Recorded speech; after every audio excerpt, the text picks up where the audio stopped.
Western Pure Land, Truth or Legend? Welcome back everyone to Mind Podcast.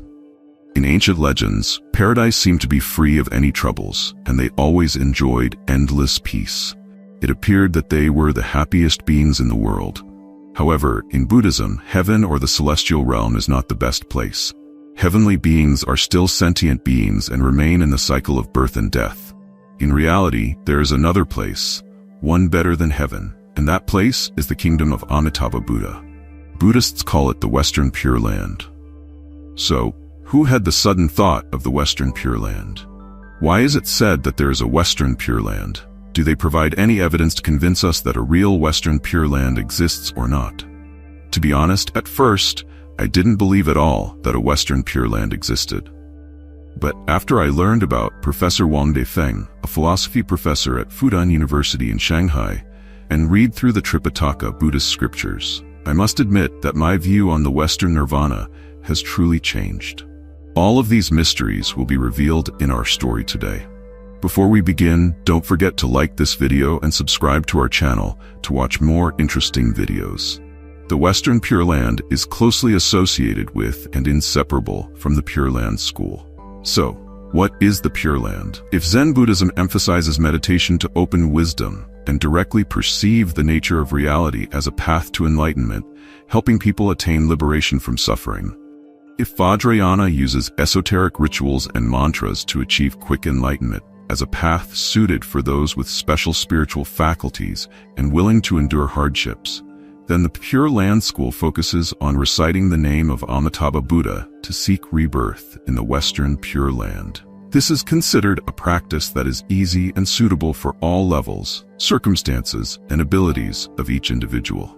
There are opposing views suggesting that Pure Land is a practice for the pessimistic and lazy, for those who dare not face suffering and instead seek refuge in the Pure Land. Such thinking is incomplete because these individuals have not fully understood the root of suffering and do not realize that, once this body is lost, where will we go? His Holiness the Jalwang Drukpa once taught, "I see nowadays that people easily believe in demons and ghosts, yet they do not believe in the presence of Buddha. This is absurd. If demons and ghosts exist, then surely Buddha exists. Why believe only in demons and ghosts? Why deny the Pure Land when you don't understand what it truly is?" Practitioners of Vajrayana should not become attached, thinking that they are practicing at a higher level and thus developing arrogance. You are practicing multiple paths at the same time, so we must know who we are and what level we are at. Do not be arrogant, for such arrogance can destroy all merit and wisdom, leading us astray and down a wrong path that even the Buddha cannot save us from. The Buddha also taught that all practices are equal. There is no higher or lower practice. Sometimes the simplest practice may be the most effective because it aligns with the practitioner's abilities. If you cannot find a practice that suits you, it will be of no benefit. This is like having a headache. You need to take headache medicine, not stomach medicine. Otherwise, you will suffer doubly, with both head and stomach pain. Because of the compassionate vows of the Buddhas, each practice has its own power and effectiveness. Those who lack happiness should cultivate the practice of Avalokiteshvara Guanyin to nurture inner happiness, which will then help them bring happiness to others. Those who lack wisdom must nurture their wisdom by reciting the mantra of Manjushri and meditating on his image and symbols. Thus, each mantra, each mudra, and each symbol in Vajrayana practice helps to fulfill the practitioner's wishes in ways that cannot be easily comprehended. Practices are like hands and feet. We cannot criticize either Theravada or Mahayana, Zen, or Vajrayana Buddhism. Criticizing in such a way is like having two hands on one body, yet using one hand to strike the other. The Buddha's teachings are the result of the compassionate vows of the Buddhas. Therefore, if we discriminate, criticize, or deny them, we are rejecting the Buddha's compassion.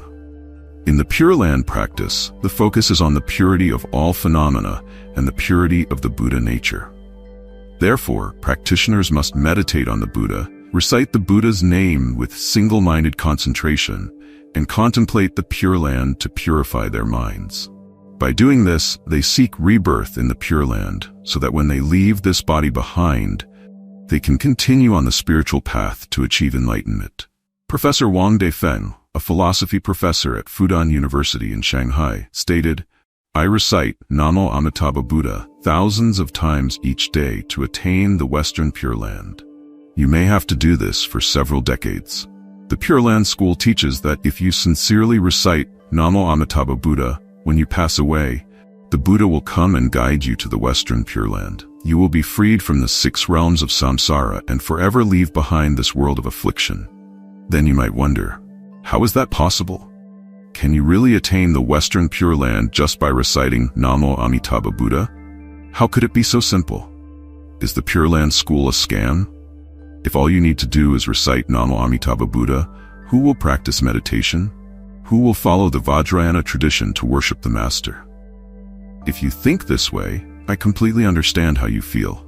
But not all of this is boastful talk from the Pure Land school. According to Professor Wang, many people do not truly understand the power of the phrase Namo Amitabha Buddha. Namo Amitabha Buddha is the most familiar and widely recited phrase among Buddhists. It has even become a greeting when they meet. The phrase Namo Amitabha Buddha carries 6 important meanings. The first is veneration, refuge, and worship, which symbolize reverence and devotion. The phrase also implies salvation and liberation, meaning it helps individuals escape from the cycle of samsara and suffering. The phrase Namo Amitabha Buddha is related to the fate and destiny of human beings and the influence of religious faith in life. A means nothingness, representing selflessness, emptiness, and unconditionality, which is the state before enlightenment. Da means infinite, immeasurable, and boundless. Buddha refers to the enlightened one who has completely awakened and is capable of helping sentient beings escape suffering. Thus, the phrase Namo Amitabha Buddha can be understood as venerating the infinitely enlightened one, or returning to take refuge in the infinitely enlightened one. The 16 Contemplations Sutra teaches that any sentient being who recites the name of Amitabha Buddha even once will eliminate the heavy sins accumulated over 80 billion eons. Scriptures also state that Amitabha Buddha once made a vow that any sentient being who single-mindedly recites his name will be guided by him to be reborn in the Western Pure Land.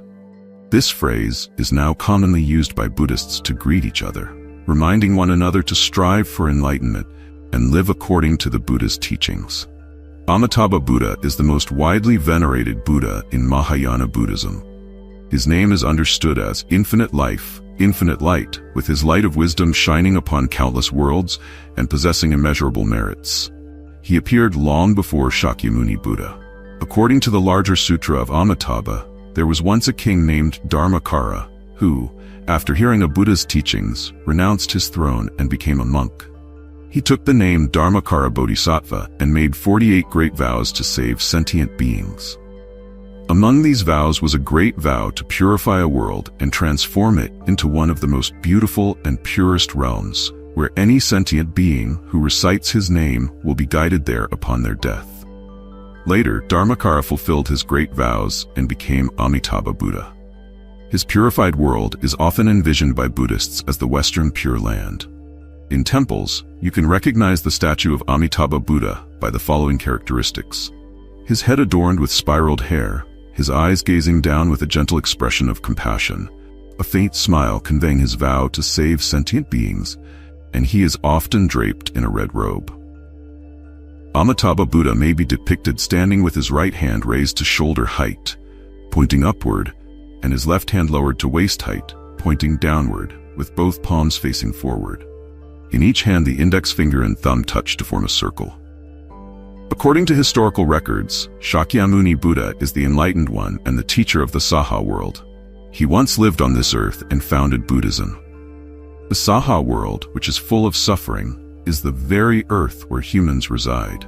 In this realm, Shakyamuni Buddha taught and transformed sentient beings, which is why people revere him as the teacher of the Saha world. He is considered a historical Buddha, not a mythical one. Amitabha Buddha is the most widely venerated Buddha in Mahayana Buddhism. His name means infinite life, signifying boundless lifespan, and infinite light, signifying boundless light. Amitabha Buddha is the teacher of the blissful Western Pure Land. During Shakyamuni Buddha's lifetime, as recorded in the scriptures, he introduced his followers to Amitabha Buddha and the Pure Land, where Amitabha teaches and guides sentient beings. After attaining enlightenment, Shakyamuni Buddha gained the ability to use his wisdom and divine insight to clearly perceive the workings of all phenomena in the universe, including human existence. Thanks to this special ability, he was able to see the long process of Amitabha Buddha's cultivation over many kalpas, and also observe the living environment and lifestyle of the sentient beings in the Western Pure Land, governed by Amitabha Buddha. Thus, Amitabha Buddha was introduced to us by Shakyamuni Buddha. According to Shakyamuni's teachings, if humans wish to be reborn in the Western Pure Land after death, they must cultivate good deeds, live righteously, and diligently recite the sacred name Namo Amitabha Buddha during their lifetime. By doing so, upon death, they will be reborn in the Western Pure Land. After being reborn in the Western Pure Land, we will continue to practice with others under the guidance of Amitabha Buddha until we attain the holy fruit of liberation. In the Amitabha Sutra, as well as in the 18th vow, Amitabha Buddha vowed to guide those beings who diligently recite his name during their lifetime to be reborn in the Pure Land. The term Pure Land refers to a world of immense happiness, contrasting with a world of suffering. In this Pure Land, all beings no longer experience pain or suffering, but instead enjoy complete peace and joy. However, while beings in the Pure Land experience happiness, the ultimate goal of seeking rebirth, there is not merely to enjoy that peace. The true aim of seeking rebirth in the Pure Land is to attain full enlightenment or Buddhahood. In other words, the Pure Land is the supreme environment or means by which those who are reborn there will never regress on the path to enlightenment, nor will they fall back on the journey toward true happiness. The Amitabha Sutra describes the Pure Land as follows. The ground is made of gold, and everywhere is adorned with 7 layers of jeweled railings, 7 layers of jeweled nets, and 7 rows of jeweled trees. There are countless ponds made of precious materials such as gold, silver, lapis lazuli, crystal, and mother of pearl. The water in these ponds is pure and fragrant. In each pond, lotus flowers bloom with extraordinary and radiant colors. The sky is always showered with mandala flowers, and day and night, heavenly music plays in 6 periods.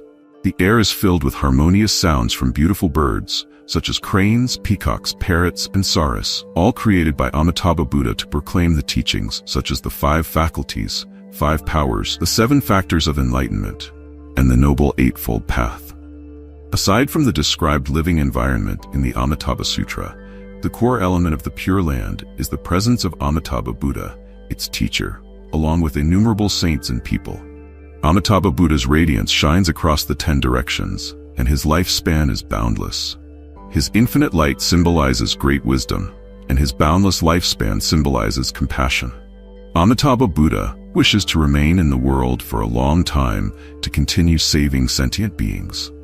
The Holy Assembly refers to those who have been taught and embraced by Amitabha Buddha, including bodhisattvas and those who have attained one of the 4 stages of sainthood. The people are those who are on the path of practice and are being guided by Amitabha Buddha and the bodhisattvas. According to the 48 vows of Amitabha Buddha, every individual in the Pure Land has 32 auspicious physical marks, a healthy and strong body without illness, and an immeasurable lifespan. They no longer need to worry about material needs such as food and clothing. And most importantly, their minds are all focused on the goal of achieving enlightenment. In summary, the Pure Land is the supreme environment that ensures practitioners never regress on the path to enlightenment. This supreme environment includes a beautiful world, sufficient economic resources, healthy bodies, wisdom, and the opportunity to learn and practice under the guidance of saints such as Amitabha Buddha and the Holy Assembly.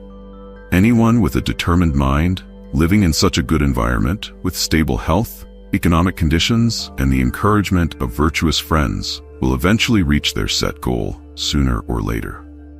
So, who has proven that the Pure Land exists?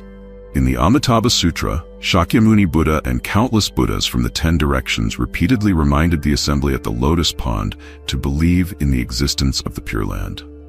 To demonstrate that the Pure Land truly exists, we must clearly understand the meaning of the word faith.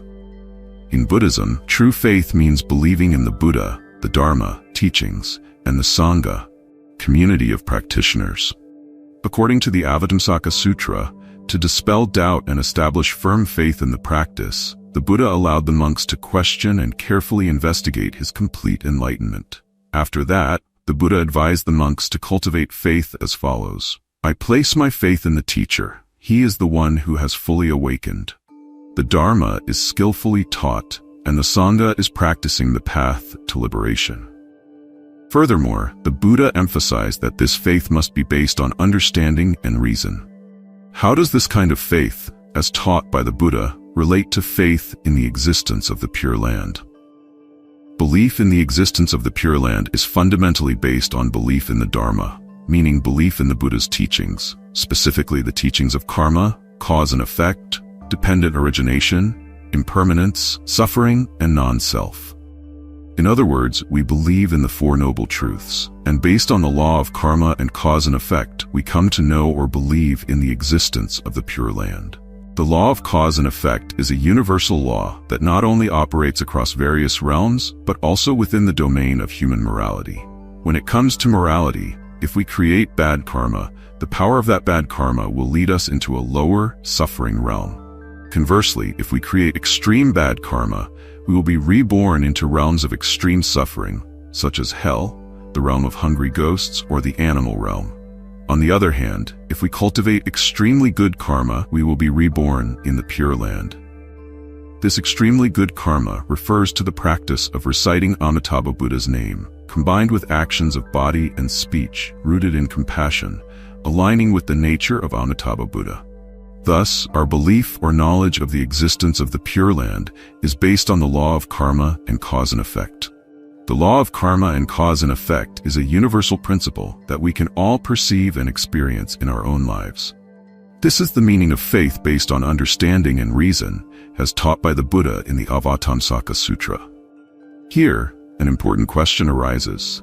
If the existence of the Pure Land is based on the clearly understandable and reasonable belief in karma and cause and effect, why did Shakyamuni Buddha say at the end of the Amitabha Sutra that this teaching is difficult to believe?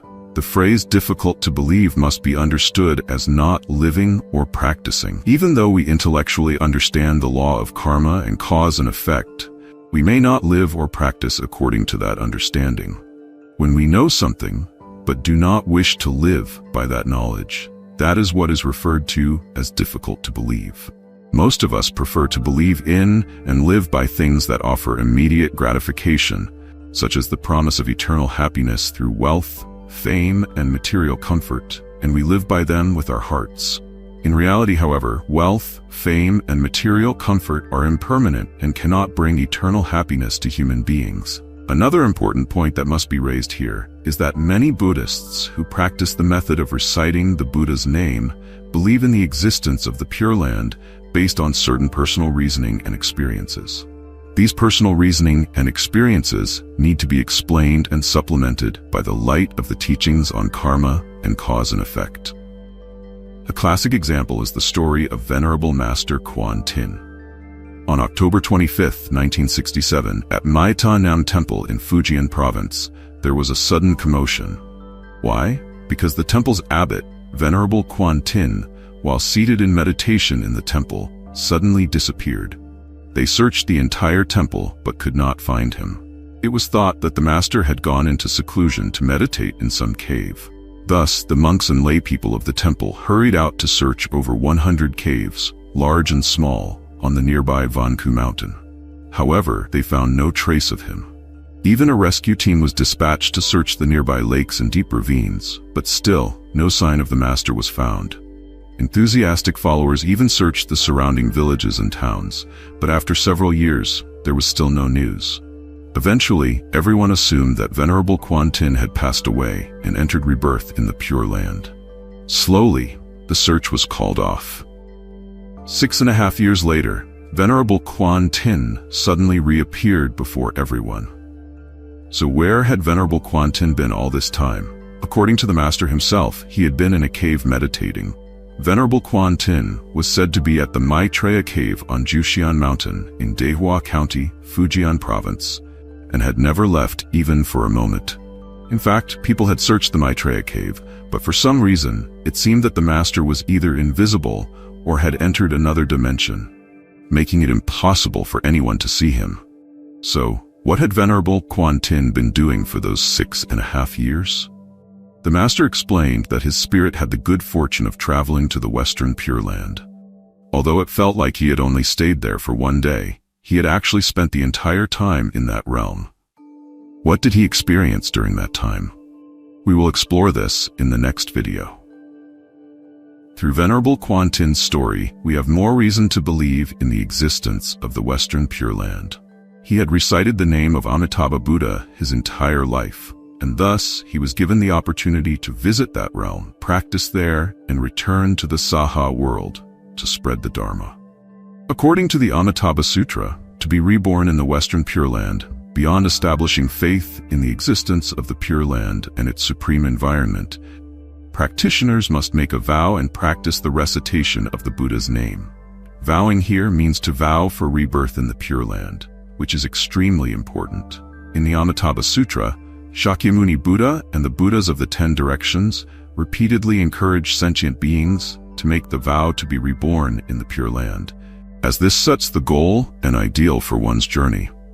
The goal is the Western Pure Land, and the ultimate purpose is to attain Buddhahood or complete enlightenment. If someone recites the name of Amitabha Buddha but does not make the vow for rebirth in the Pure Land, even though they accumulate great merit from reciting the Buddha's name, they will not be reborn in the Pure Land. This can be compared to someone working without knowing why they are doing the work, or a person walking a road without knowing their destination. Alongside establishing faith and making the vow for rebirth, practitioners must also practice reciting Amitabha Buddha's name. Reciting means focusing the mind and acknowledging each moment. Practitioners can do this by reciting aloud, softly, silently, or mentally the name of Amitabha Buddha. This practice is clearly outlined in the Amitabha Sutra. Shakyamuni Buddha taught that, if a good son or good daughter wishes to be reborn in the Pure Land, they must recite the name of Amitabha Buddha with undivided focus for 1 day, 2 days, 3 days, 4 days, 5 days, 6 days, or 7 days. When the time of death comes, Amitabha Buddha and the Holy Assembly will appear before their eyes. At that moment, their mind will be in a state of concentration, free from confusion and distraction, and they will be immediately reborn in the Pure Land. Therefore, the key to practicing Amitabha Buddha recitation for rebirth is that the practitioner must be fully concentrated. To achieve such concentration, the practitioner must recite with single-minded devotion. This requires diligent effort and the commitment to make reciting the Buddha's name the primary focus of their life. In other words, the practitioner's mind must frequently recite Amitabha and express this recitation through actions and words, such as practicing vegetarianism, giving charity, and diligently cultivating in daily life. In reality, it is rare for someone who has not recited the Buddha's name throughout their life to be able to maintain single-minded recitation just 1 or 2 days before passing away. This is because, by viewing the recitation of Amitabha Buddha as the primary focus of life, the practitioner's mind becomes imbued with the essence of Amitabha Buddha, which is compassion and wisdom. Consequently, this mind will naturally lead the practitioner to rebirth in the Pure Land after death. In conclusion, the path to the Western Pure Land, according to the Buddha's teaching, does not require complex practices or harsh asceticism. It only requires sincere devotion and faith in Amitabha Buddha. Whether you recite the Buddha's name many times or a few times, what matters is the sincerity from the heart. The Pure Land is a place of ultimate peace, free from suffering, and anyone who has faith in the Buddha can reach this realm. The journey to the Pure Land is a journey toward peace and complete happiness. Wishing you success on this path.